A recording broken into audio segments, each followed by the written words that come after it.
I see people are a little restless, and take a deep breath, because in psychology, working with people who are trauma survivors, we are taught that listening to these stories and listening to the horrors can traumatize the listener as well. It's referred to as secondary trauma. So while we talk about pikuach nefesh and taking care of others, we have to also remember to take care of ourselves. And I hope that everybody walks away from here today not feeling traumatized, but feeling challenged and feeling empowered that we can make a safer environment for our children.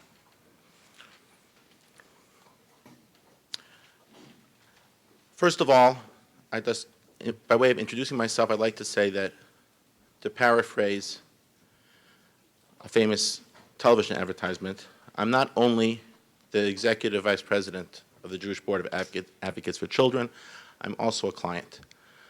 I myself was a survivor of sexual abuse by a Rebbe in yeshiva. I went to yeshiva in Ner Yisrael in Baltimore, and I was inappropriately touched by a Rebbe.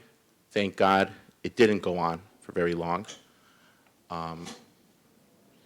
I was able to partially intervene to distance myself, but as happens way too often, that it's almost unfortunately predictable, when the person who touched me, whose name is Moshe Eisman, was reported to the Hanhala of the yeshiva, my friend who reported it was asked to leave the yeshiva.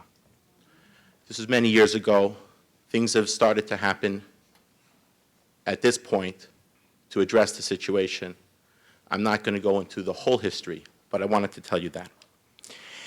Today's discussion can be broken up into three parts, one way of looking at it. That when it comes to stopping abuse, we have prevention, intervention, and postvention. Prevention is how to make sure it doesn't happen. Intervention is what to do when it does happen. And postvention is what I'd like to talk about today from a psychological perspective. Why is it important for me to tell you the psychology, the psychological challenge of the survivor of abuse? In terms of understanding what it's like, there's nothing that I could possibly say to add to what Mark and Penny have told you. They were so eloquent in sharing what it feels like. But I think I can help connect why you're being here today. Many of you came to focus on the prevention. Some of you may be here to know what to do in case. But the three elements really form one circle, because by giving support to Mark and Penny and to anyone else, and I'm sure that there are people in this room, others, who have either survived their own victimization or know people, by giving support to them, that actually will lead to prevention and will help with intervention. Just like by your being here today to learn how to prevent abuse, you are inherently supporting those who have suffered. How so? Well, if you recall what Mark and Penny both mentioned, and what many of my patients have told me, and what I could say from my own experience as well, that very often the experience of surviving abuse in a community in which you feel nobody cares and no one is listening is worse than the actual experience of abuse. So by your being here today to say we care, we want to make the community safe, it is healing and therapeutic for people who have been through this horrible event.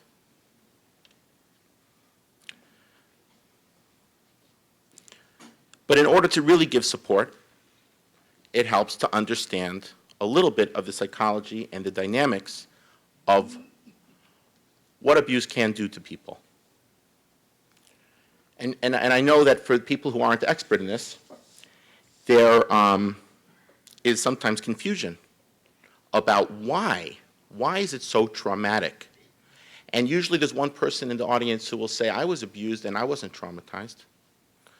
Sometimes people aren't aware of the damage that is done to them until many years later. Sometimes, certain cases, there are children who actually get abused who aren't traumatized or who are able to become what we call resilient and are able to overcome it without even professional help. But oftentimes, trauma can leave lasting effects for one's whole life. And what is trauma? And what is sexual trauma? Trauma is when a person is overwhelmed with feelings of fear and other painful feelings that are so overwhelming that the person is frozen and their defense mechanisms in their mind, they cannot cope at that time. It can lead to extreme defense mechanisms like dissociation, where people have out-of-body experiences. Many people who have been through these child rape or severe child abuse report that they felt themselves floating, looking down, that they weren't actually there. And this, while helpful at the time, can lead to some severe mental pathologies if it becomes habitual. If you think about the most basic biological drive of a person or of an animal when confronted with a scary situation is what scientists call the fight or flight response. An animal when attacked will either fight or run, except when it's traumatized. Then you'll have the deer in the headlights. And when the person who goes through this kind of trauma isn't able to fight back and isn't able to run away and is just too scared, it can lead to very extreme behaviors and patterns of behavior that can sometimes be viewed as breaking into the two polar opposites of being hyperly, fighting or hyperly fleeing. That can affect a person in terms of sexuality, where you have victims of sexual abuse who become so scared of physical intimacy that they cannot go near an intimate relationship. And you have those who try to engage to an extreme extent and become promiscuous. And some even become abusers themselves, as we've heard, a small minority. It can affect a person in terms of relationships in general. Some people become too trusting because they want to believe desperately that someone will help them, and they'll trust anyone, and they'll get hurt again, which is why often children who were abused end up becoming involved with more abusive people and getting abused again and again. Others will go the opposite direction, become completely avoidant, and have very difficult times trusting anybody and connecting. And of course, you have survivors who are affected in a way in which they go back and forth between these two extremes. It's not one or the other. As far as different diagnoses, there are heightened risks for post-traumatic stress disorder, mood disorders, depression, anxiety disorders, panic disorders, eating disorders, substance abuse. Substance abuse can sometimes be those people who like to be overstimulated, just like the ones who are hypersexual, by drugs like cocaine, or those people who get hooked on marijuana because they need to escape. That's the flight from their feelings. One aspect of sexual abuse, which is referred to in literature, which is different kind of trauma than other kinds of trauma.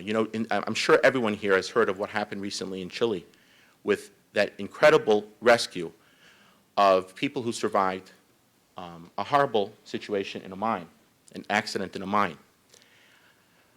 Natural disasters have a lot in common with sexual trauma, surviving both of them. There are a lot of things they have in common, but there are some things that are different. And interpersonal trauma creates a sense of betrayal, and it's been referred to as betrayal trauma, in which a person who survives an earthquake or a natural disaster or a mining accident feels that this is a scary world that we live in, and they may be hyper scared, or they may become risk takers. But when you have interpersonal trauma, it goes deeper into the person's depth of their soul because they become alone. They feel that they can't trust people. And part of the experience, again, is not being able to tell other people. Those who were able, those children who were able to tell their parents right away end up faring better.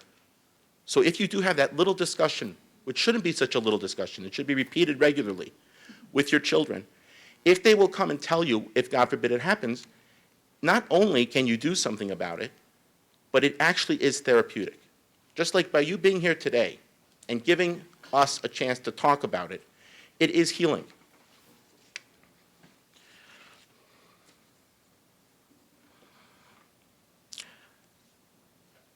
I won't take much more time, but I want to add one last issue that's psychological, that's been touched upon. Penny talked about it, Mark talked about it, the rabbis have talked about it, and that's the religious struggle of the survivor of abuse. A person, a child, develops a relationship with God early on in life. However, that relationship is molded by their parents. Sefer HaChinuch says the reason why we have a mitzvah of kibbud av v'em, of honoring our parents, is to teach us how to honor God. Authorities, people who have brought us into this world. When a child feels that an authority figure, and they can be any adult, but especially a parent, and especially a Rebbe, the Gemara Bava Metzia says it's even a bigger mitzvah, there's even a higher commandment to honor your Rebbe than your parent. Because your parent brings you into this world, your Rebbe brings you into the next world. So when that person takes advantage of their authority and uses it to hurt you, God forbid, a child will be impacted for life in terms of how they view authority and how they view God.